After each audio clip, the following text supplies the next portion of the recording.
If cot B is equal to 12 upon 5, prove that tan square B minus sin square B is equal to sin to the power 4 B into में sec square B।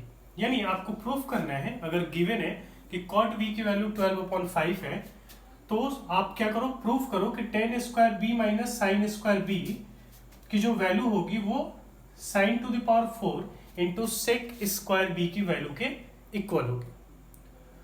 तो चलिए cot B यहां पर आपका given है, हमें क्या क्या फाइंड करना होगा, हमें tan की वैल्यू फाइंड आउट करनी होगी, हमें sin की वैल्यू फाइंड आउट करनी होगी और हमें sec की वैल्यू को फाइंड आउट करनी होगी। तो मैं यहां पर आपके लिए ट्रिगोनोमेट्रिक रेशियो जो होते हैं 6 वो लिख देता हूं। तो यहां पर sin थीटा अगर ले लूं मैं, तो यहां पर b के टर्म्स में निकालना है। देखो यहां पर वैल्यू b के टर्म्स में दी है और हमें b के टर्म्स में ही निकालना है, तो मैं यहां पर b लिख देता हूं। तो sin b की वैल्यू हो जाएगी p upon h, cos b की वैल्यू हो जाएगी b upon h and tan की वैल्यू हो जाएगी tan b की p upon b। And just इसका रेसिप्रोकल कर दो, आप ऑलरेडी जानते हो। तो साइन के जैसे ही आप क्या करोगे, रेसिप्रोकल करोगे, तो ये बन जाता है कॉसेक। तो कॉसेक बी हो गया h अपॉन पी। कॉस का करोगे तो हो जाता है सेक, तो सेक बी हो जाएगा h upon B and tan का करोगे तो कॉट बन जाएगा, तो cot B is equal to B upon P. ये 6 हमारे ट्रिगोनोमेट्रिक आइडेंटिटीज है। अब यहां पर देखो तुम्हें गिवन है कॉट बी की वैल्यू, तो यहां पर लिख लो cot b is equal to 12 upon 5। अब कॉट b को क्या लिख सकते हैं, कॉट को क्या लिख सकते हो, तो देखो b अपॉन p, तो यहां लिख दो b अपॉन p। यानी यहां से गिवन क्या है तुम्हारे पास, तो गिवन हो गया b की वैल्यू 12 एंड p की वैल्यू 5। अब हमें किसकी वैल्यू निकालनी होगी, तो हमें निकालनी होगी h की वैल्यू। ठीक है, तो मैं क्या करता हूं, एक यहां पर ट्रायंगल बना देता हूं समझने के लिए। तो यहां पर देखो ये b होगा, ये a मान लेता हूं, ये c मान लेता हूं, तो b के एंगल के लिए तो ये हो गया h, ये हो जाएगा b और ये हो जाएगा p। क्लियर है, तो h की वैल्यू निकालनी है, तो with the help of Pythagoras theorem.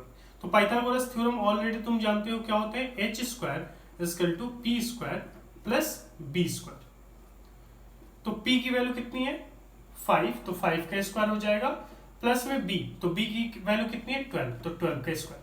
5 का स्क्वायर कितना होता है 25 एंड 12 का स्क्वायर होता है 144। अब इन दोनों को ऐड कर दो, तो ऐड करोगे तो देखो कितना आ गया, 5 4 हो गया 9 एंड 4 2 6 एंड 1 169, यानी h स्क्वायर आ गया 169। अब जब यहां से h फाइंड आउट करोगे तो कितना हो जाएगा अंडर रूट 169 एंड 169 किसका स्क्वायर है, तो 13 का स्क्वायर है। तो मैं लिख सकता हूं h is equal to under root 13 multiply 13, तो यहाँ पे 2 टाइम्स 13 है तो 1 टाइम्स 13 आ जाएगा, यानी h की वैल्यू कितनी आ गई 13 आ गई। तो मैं यहाँ पर लिख देता हूं h की वैल्यू आ गई हमारी 13, b आ गया, p आ गया और h आ गया। अब हमारे पास हमें प्रूफ करना है कि tan square b minus sine square b। तो चलो पहले tan की वैल्यू को फाइंड आउट करते हैं। तो tan b फाइंड आउट करोगे तो tan का देखो फॉर्मूला क्या हो जाएगा, p upon b, p upon b। तो p हो गया, तो p की वैल्यू कितनी है 5 एंड b की वैल्यू कितनी है 12, तो यहां पर हो जाएगा 5 अपॉन 12। अब तुमने tan निकाल दिया, अब तुम्हें sin निकालना होगा, sin भी निकाल लो यहाँ पे। तो sin b की वैल्यू, तो sin की क्या होती है p अपॉन h, तो p की वैल्यू देखो कितनी है 5 और h की वैल्यू है 30। अब देखो tan निकाल लिया, sin निकाल लिया। अब इस पूरे में देखो इक्वेशन में हमें sec की भी नीड पड़ने वाली है, तो मैं यहीं पर sec निकाल लेता हूं। तो sec b, तो sec b का क्या होता है देखो h अपॉन b, तो h अपॉन b हो गया।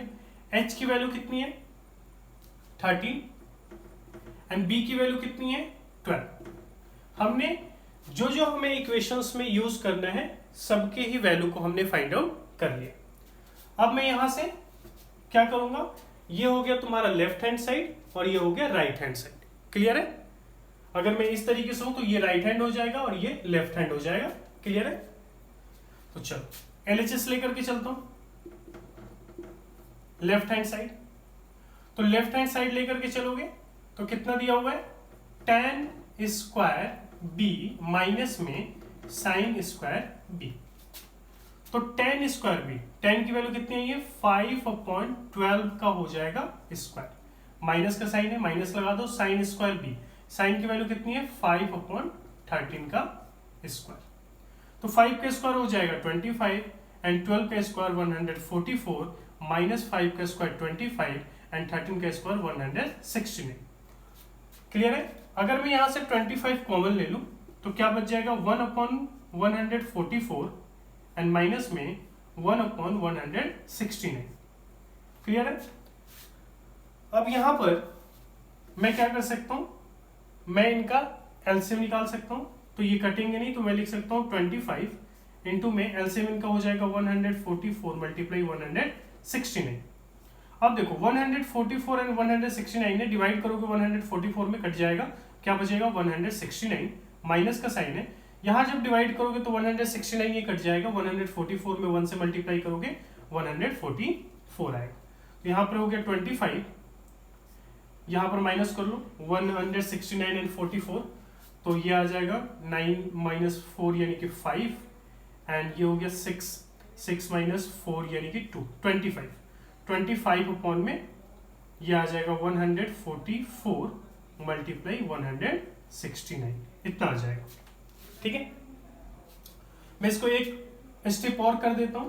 यहां पर मैं लिख सकता हूं 25 को मल्टीप्लाई हो जाएगा 25 में 25 से, तो 25 मल्टीप्लाई 25 अपॉन में 144 मल्टीप्लाई 169। 25 को लिख सकता हूं 5 का स्क्वायर एंड इनटू में ये भी हो जाएगा 5 का स्क्वायर। 144 को लिख सकता हूं 12 का स्क्वायर एंड 169 को लिख सकता हूं 13 का स्क्वायर। तो ये आ गया तुम्हारी जो वैल्यू आ गई है वो tan square B minus sine square B की वैल्यू हमारे सामने आ गई। अब हमें फाइंड आउट करना होगा sin to the power 4 b into में sec स्क्वायर b की वैल्यू। तो मैं यहां पर फाइंड आउट करता हूं, यहां पर तो यहां लिखो sin to the power 4 b into में sec स्क्वायर b। तो साइन की वैल्यू कितनी है 5/13, तो 5/13 टू द पावर में 4 हो गया एंड सेक की वैल्यू कितनी है 13/12 के पावर में हो गया स्क्वायर। तो इसका क्या करना होगा, हमें सॉल्व करना होगा। तो मैं इसको लिख सकता हूं 5/13 एंड मल्टीप्लाई, तो इसको ऐसे कर देता हूं, ये लिख देता हूं 5/13 मल्टीप्लाई 5/13 मल्टीप्लाई 5/13 मल्टीप्लाई 5/13, क्योंकि 4 टाइम्स है तो 4 टाइम्स मैंने कर दिया एंड यहाँ पर है 13/12 का स्क्वायर, तो यहाँ पर हो जाएगा 13/12 इंटू में 13/12। अब मैं इसको लिख सकता हूँ 25, 5 जो 25 टू टर्म्स में लिख देता हूँ एंड यहाँ पर आ जाएगा 169 एंड यहाँ पर भी आ जाएगा 25/169 एंड ये हो जाएगा 169 अपॉन में 144। यहाँ पर देख सकते हो 25/169 मल्टीप्लाई 25/169 एंड 169 अपॉन में 1/144 है, तो 169 ये कैंसिल हो जाएगा। तो ये 25 को मैं लिख सकता हूँ 5 टू द पावर 4 या 25 में लिख दो, कोई दिक्कत नहीं है। 25 का स्क्वायर कर दो, यहाँ पे 25 का स्क्वायर हो जाएगा एंड अपॉन में आ जाएगा 169 एंड मल्टीप्लाई 144। 25 को मैं लिख सकता हूँ, अगर इस टर्म में तोड़ना चाहूँ तो मैं लिख सकता हूँ 5 का स्क्वायर इंटू 5 का स्क्वायर अपॉन में 169 को मैं लिख सकता हूँ 13 का स्क्वायर एंड 144 को लिख सकता हूँ 12 का स्क्वायर।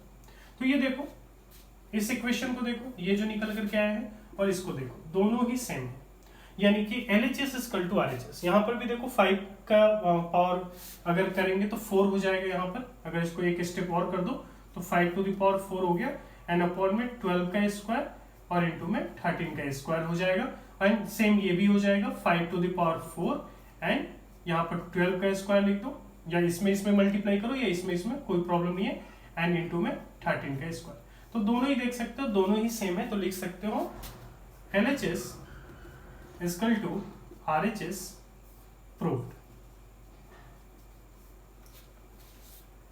एक इजी सा क्वेश्चन था, आई होप कि आपको समझ में आया होगा। आपको वीडियो कैसा लगा आप कमेंट बॉक्स में जरूर बताएं। आप अगर चैनल पर नए हैं तो चैनल को सब्सक्राइब करें, ऐसे ही आपको वीडियोस मिलती रहेंगी।